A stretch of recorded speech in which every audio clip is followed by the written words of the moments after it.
జగిత్యాల జిల్లా ధర్మపురి మున్సిపాలిటీ పరిధిలోని ప్రభుత్వ ఉన్నత పాఠశాలలో బెల్లంతో కూడిన రాగి జావా ఉదయపు పోషణ కార్యక్రమాన్ని మంత్రి అడ్లూరు లక్ష్మణ్ ప్రారంభించారు.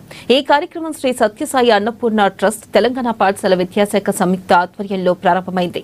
రాష్ట్ర వ్యాప్తంగా సుమారు 16.2 లక్షల మంది విద్యార్థులకు రాగి జావా అందజేస్తూ ఉండగా ఇందులో 40% ఖర్చును ప్రభుత్వం, 60% ఖర్చును ట్రస్ట్ భరిస్తుంది.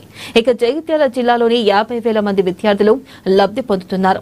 విద్యార్థుల ఆరోగ్య పరిరక్షణకు రాగి జావా ఎంతో మేలు చేస్తుందని, రాబోయే రోజుల్లో రాష్ట్రంలోని అన్ని పాఠశాలల్లో ఈ పానీయం అందించేందుకు చర్యలు తీసుకుంటామని మంత్రి లక్ష్మణ్ తెలిపారు. అనంతరం వన మహోత్సవం సందర్భంగా మొక్కలు నాటారు.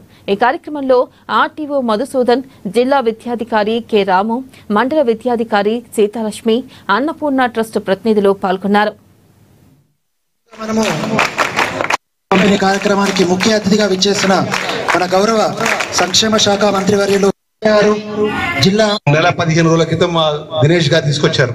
సత్యసాయికి సంబంధించినటువంటి శ్రీకాంత్ గారికి ఇది గత 3 నెలల క్రితం ఇది అగ్రిమెంట్ అయి ప్రజల్లోకి పిల్లలకు అందజేయాల్సినటువంటి కార్యక్రమాన్ని మన ప్రభుత్వ పరంగా higher education department Yogita principal secretary Yogitarani దగ్గర ఈ ఫైల్ పెండింగ్ ఉందన్న, మరి ఈ యొక్క శాఖ ముఖ్యమంత్రి చూస్తున్నారు, దీన్ని ప్రత్యేకంగా దీని మీద దృష్టి పెట్టాలని చెప్తే నేను వెంటనే ప్రభుత్వ పాఠశాల చదువుకుంటే పిల్లలంతా కూడా మా గ్రామీణ ప్రాంతాలకు సంబంధించినటువంటి పిల్లలు ఆర్థిక పరంగా అంతంత స్తోమత ఉన్నటువంటి కుటుంబాల పక్షాన పిల్లలు గ్రామీణ ప్రాంతంలో ప్రభుత్వ పాఠశాల చదువుకుంటున్నారు. మేడం, ఒక గొప్ప కార్యక్రమాన్ని సత్యసాయి అన్నపూర్ణ ట్రస్ట్ వారు బెంగళూరు నుంచి మరి వారు ఏదైతే శ్రీ మధుసూదన సాయి గారి యొక్క వారి యొక్క నేతృత్వంలో గొప్ప కార్యక్రమం ముందుకు వస్తున్నప్పుడు మనం ఎందుకు ఒక 2 నెలల నుంచి ఫైల్ పెండింగ్ లో పెట్టుకున్నారు.